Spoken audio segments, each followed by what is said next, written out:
E aí, pessoal do sétimo ano, tudo bem com vocês? Espero que todos estejam bem.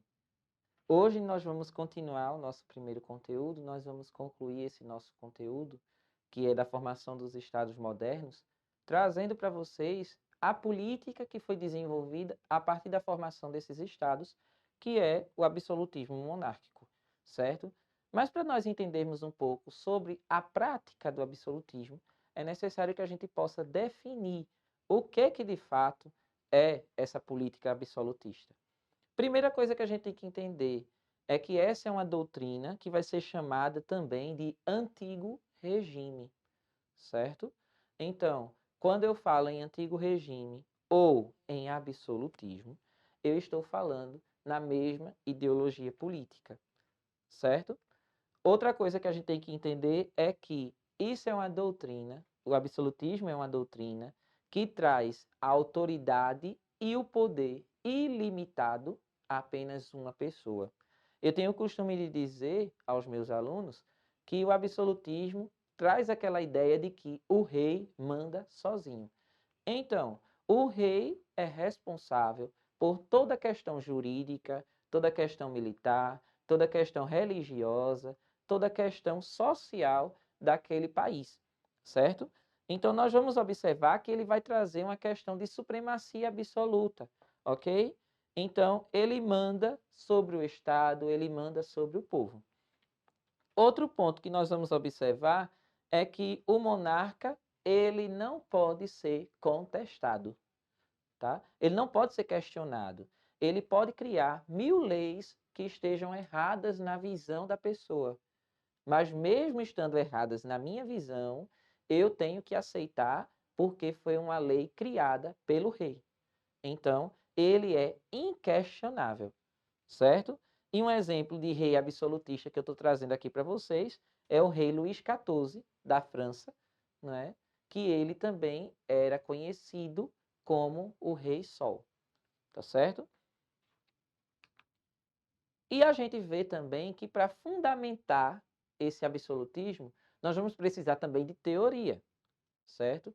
E dentre tantos teóricos que vão se destacar dentro do absolutismo, trouxe para vocês dois, né? Que é o Thomas Hobbes e o Jacques Bossuet, onde o Thomas Hobbes ele vai dizer que o absolutismo é uma teoria radical e uma teoria pessimista, onde nós vamos observar que os homens nascem egoístas e ruins, certo?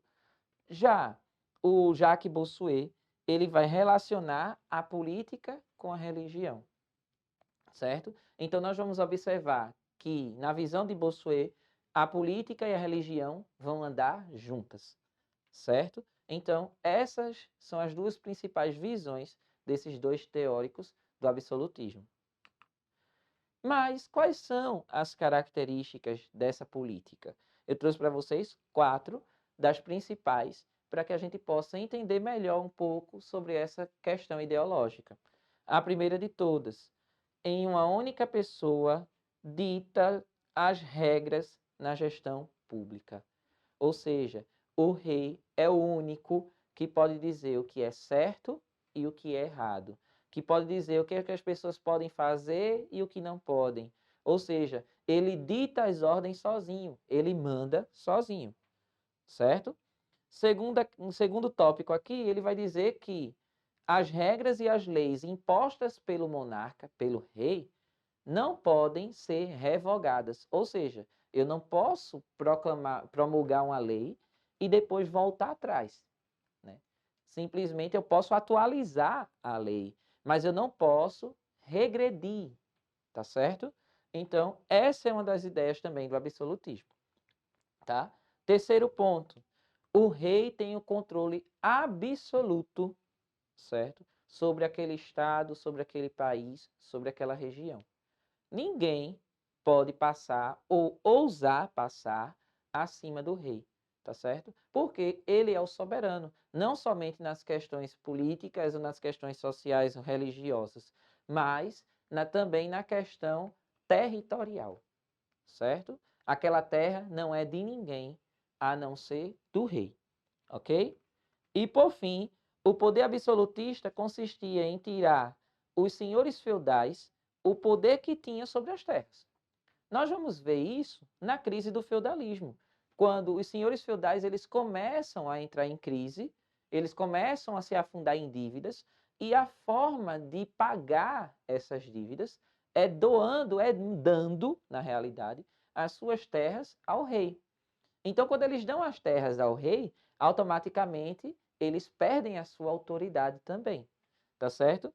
Então, nós vamos observar que os reis, consequentemente, adquirindo essas terras, eles começam a criar as burocracias, ou seja, eles começam a dificultar o acesso à terra e também eles começam a criar os exércitos nacionais, ou seja, cada país vai ter um único exército.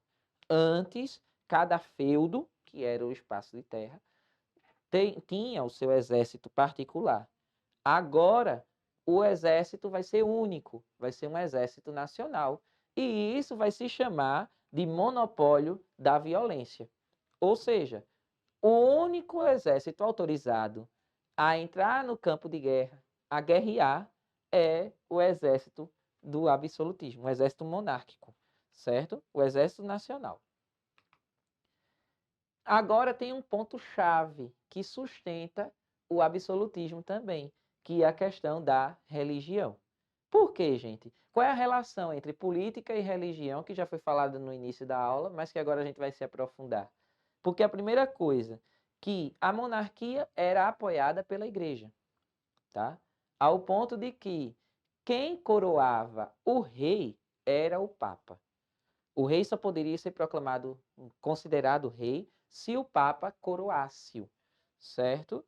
Ou então, nós podemos observar que uma determinada pessoa da família, qualquer pessoa da família, era tida como escolhida por Deus para governar como agente divino na terra.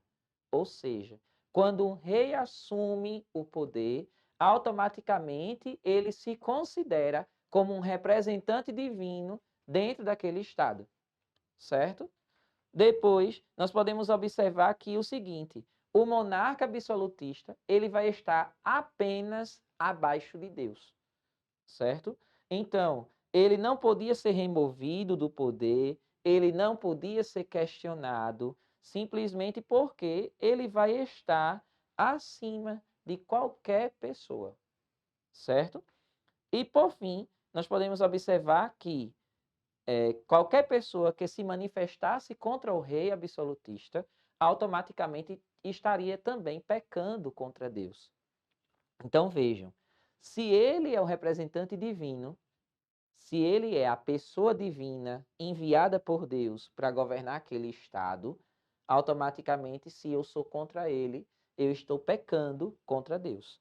Essa era a ideia de religião dentro do absolutismo na Europa, na formação dos estados nacionais, certo? E aí eu quero trazer para vocês a diferença entre monarquia constitucional, que é a que nós conhecemos, que foi a que obteve aqui no Brasil, certo? E a monarquia absolutista, que é a que nós estamos estudando nessa aula. Então, nós vamos observar que na monarquia constitucional, o poder do monarca é limitado, certo? Tem limites e costuma ser apenas cerimonial. Então, nós podemos observar que o ponto-chave dessa monarquia é a Constituição. O monarca não pode passar por cima da Constituição, tá? Já na monarquia absolutista, o monarca é o único que elabora as leis. Então, veja a diferença entre uma monarquia absolutista, onde o rei cria as leis e manda sozinho, e a monarquia constitucional, onde o rei governa, mas ele não está acima da Constituição. Tá certo? Então, eu espero que vocês tenham compreendido um pouco sobre isso, tá certo? Espero que vocês tenham gostado dessa aula e espero contar com vocês na nossa próxima aula também, tá bom? Então, fiquem com Deus, até logo e continuem se cuidando.